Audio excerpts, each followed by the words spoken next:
Olá a todos, estamos hoje em mais um vídeo do canal contando a história do homem que ensinou Jesus como deveria fazer o milagre. E interessante que Jesus não brigou com ele, mas ficou admirado da sua fé. Era um centurião que tinha o seu empregado adoecido. Jesus disse que vai na casa dele curar o seu empregado. Mas o centurião disse: não precisa. Eu sei que você tem tem seres a quem você dá ordem que são capazes de ir lá e curar o meu servo. E Jesus se impressiona com a fé daquele homem. É impressionante como Jesus continua impressionado com a fé. Então, nós vamos agora ler o texto base que nós temos para hoje.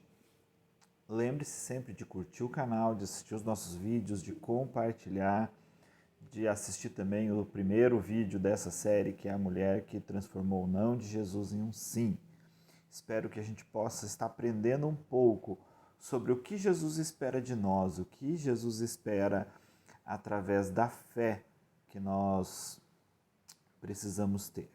Tá bom? Vamos ler o texto. O nosso texto hoje está lá em Mateus 8, a partir do verso 5.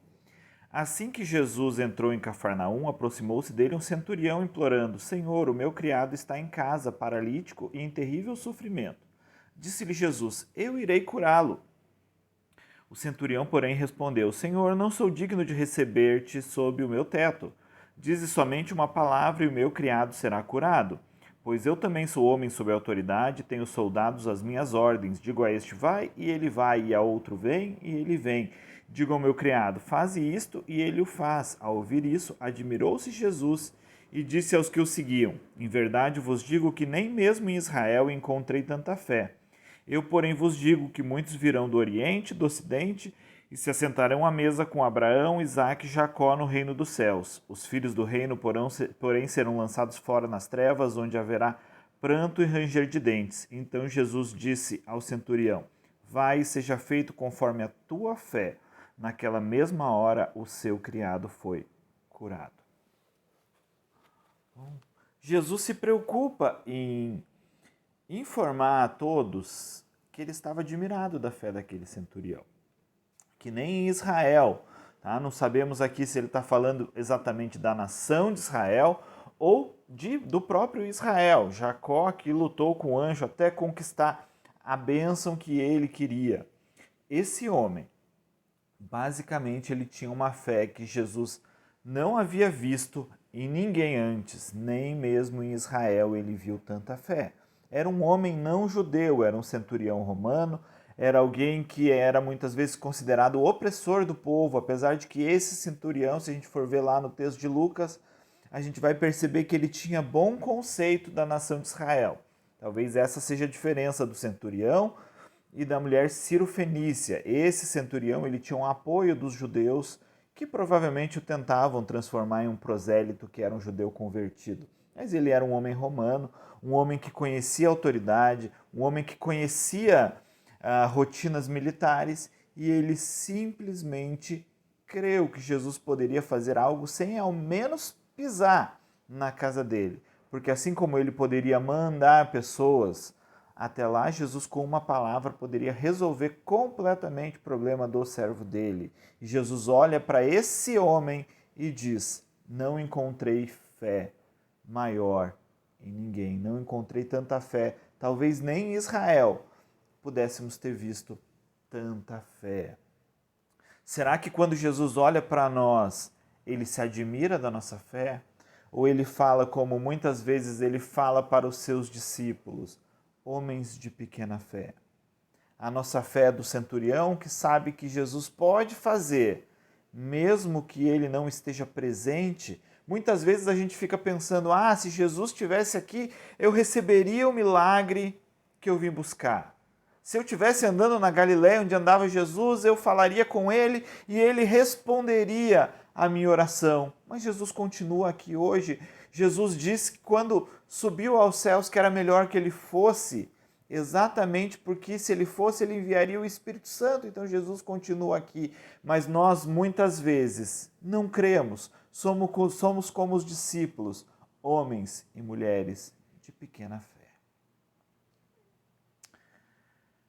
Um outro ponto, o centurião, ele elucidou, ele nos mostra a hierarquia do céu. Ele está trabalhando, mostrando que Jesus opera numa linha de hierarquia. Existem anjos, arcanjos, querubins, assim como existe do lado das trevas, principados, potestades, hostes celestiais da maldade. O centurião vislumbrou pela fé que existiam exércitos celestiais atentos em lutar por Jesus e a fazer tudo aquilo que Jesus ordenasse. O centurião olhou para Jesus e pela fé ele viu alguém dotado de autoridade. Autoridade. Nós olhamos para Jesus como dotado de autoridade. A palavra de Deus nos fala lá em Mateus que Jesus recebeu toda a autoridade no céu e na terra. Ele disse: toda a autoridade me foi dada, então vão, preguem o evangelho, ensinem as pessoas, batizem em nome do Pai, do Filho e do Espírito Santo. Ele diz que aqueles que creem fariam milagres. Estes sinais seguirão os que creem, como está lá em Marcos, em meu nome falarão novas línguas, expulsarão demônios, uma série de coisas das quais a autoridade de Jesus nos garante a possibilidade de fazer. Jesus tem autoridade e ele divide essa autoridade conosco. Em Atos 1:8, ele nos capacita a exercer a autoridade que ele tem hoje no mundo. Tá? Basicamente, nós precisamos compreender a autoridade de Jesus, compreender como Jesus se move no mundo. Aquele centurião, ele compreendeu as hostes celestiais. Diante de Pilatos, Jesus disse: se eu quisesse, eu poderia pedir ao meu Pai, e ele mandaria uma legião de anjos em minha defesa. O exército de Jesus é poderoso. Eliseu, diante de uma batalha, quando o seu discípulo estava temeroso, ele disse: mais são os que estão conosco do que estão contra nós.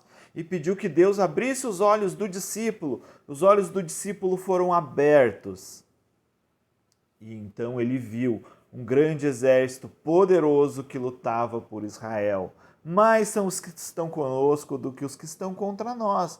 O centurião, mesmo não sendo judeu, mesmo não sendo rabino, ele conseguia vislumbrar essas hostes celestiais que atuavam pela autoridade de Jesus. Pela fé, nós precisamos entender que o mundo está sendo protegido pelo poder de Jesus.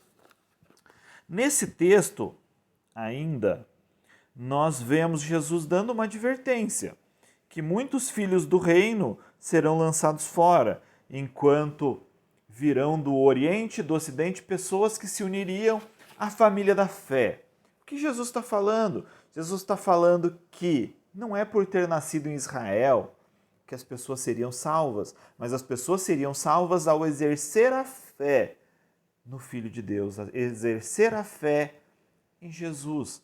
Então o que nós temos? Nós temos ele dizendo: não adianta você nascer na igreja, não adianta você nascer numa família crente, não adianta você nascer num contexto religioso, é a fé que você tem em Jesus que determina se você tem um relacionamento com Deus ou não. É pela fé, não pela tradição. É pela fé, não pela filiação que você tem, é pela fé, não pela membresia da sua igreja. Aquele homem, ele não era judeu, mas muitos, assim como ele, viriam do Oriente e do Ocidente. Por quê? Porque Jesus estava trazendo todas as pessoas que creram, que vão crer. Jesus, em João 17, ele vai falar: não oro somente por vocês, mas oro também por todos aqueles que vão crer através da mensagem que vocês vão pregar aos outros. Nós precisamos entender que não é uma tradição religiosa que nos garante um relacionamento com Jesus. É a nossa fé, é a fé que nós depositamos nele que faz diferença. Jesus olhou para o centurião e ficou impressionado. E aí a pergunta é: Jesus está impressionado com a nossa fé? Ou as nossas orações são orações de incredulidade? Tiago diz que a oração da fé salvará o doente. Se tiver cometido pecados, estes lhes serão perdoados. A oração da fé. Tiago também fala que quem tem falta de sabedoria, peça a Deus, que Deus dá liberalmente. Mas peça com fé, porque não pense que aquele que pede duvidando receberá alguma coisa do Senhor. A fé, ela precisa ser o centro da nossa relação com Jesus. Em Hebreus está escrito que sem fé é impossível agradar a Deus, porque quem se achega a Ele precisa crer que Ele é galardoador daqueles que o buscam. É pela fé. Sem fé é impossível agradar a Deus. Ah, mas eu faço muita coisa na igreja. Sem fé isso não é nada. Ah, mas eu ajudo os pobres. Sem fé isso não resolve o problema. A fé em Jesus é a chave para que tenhamos um relacionamento com Jesus. O centurião teve, nós temos? Essa é a pergunta. Responda. Deixe seu testemunho nos comentários dizendo se você já teve que exercer a sua fé, mesmo tendo dificuldade para crer. Seja uma experiência positiva, seja uma experiência negativa, deixe seu testemunho nos comentários do vídeo, que vão ser muito interessantes, que a gente perceba o quanto a fé precisa estar firme para que a gente possa ter um relacionamento pleno com Jesus. Deixe suas perguntas também, faça os seus comentários, deixe seu like, compartilhe o vídeo. Te agradeço por me ajudar a continuar espalhando a palavra de Deus para todas as pessoas. Senhor Jesus, te agradecemos porque o Senhor procura homens e mulheres de fé. Obrigado, Senhor, porque não é pela filiação, porque não é por uma membresia religiosa que nós temos um relacionamento contigo, mas é pela fé que depositamos no Senhor. Confiamos que o Senhor tem cuidado de nós, confiamos que o Senhor tem nos protegido e confiamos e pedimos que o Senhor manifeste a tua grandeza nas nossas vidas. Senhor, assim como o centurião percebeu as hostes celestiais prontas para atuar em favor daqueles que o Senhor ajuda, que nós possamos ter sempre essa certeza, a certeza que está lá nos Salmos, que o anjo do Senhor acampa ao redor dos que o temem e o guardam. Que a gente possa crer que 1000 cairão à esquerda, 10.000 à direita e nós não seremos atingidos. Que possamos crer que Ele é o que cura todas as nossas enfermidades. Que possamos crer que Ele levou sobre si as nossas dores e as nossas enfermidades. Que nós possamos crer que inclusive uma montanha pode ser transportada completamente pelo teu poder, pela fé, pela fé. Pela fé nós queremos ser como a lista dos homens de Hebreus, das quais o mundo não era digno. Nos torna, Senhor, não dignos desse mundo pela fé. Muito obrigado, eu te agradeço em nome de Jesus. Tchau a todos. Confira o próximo vídeo. No próximo vídeo vamos tratar de um tema diferente, quando Jesus diz não a uma oração. Então vamos estudar pessoas pedindo determinadas coisas a Jesus e Jesus dizendo não. Mas nós vamos receber algumas chaves para que a gente possa também receber sims de Jesus. Tá bom? Tchau a todos. Muito obrigado por você que ficou até aqui.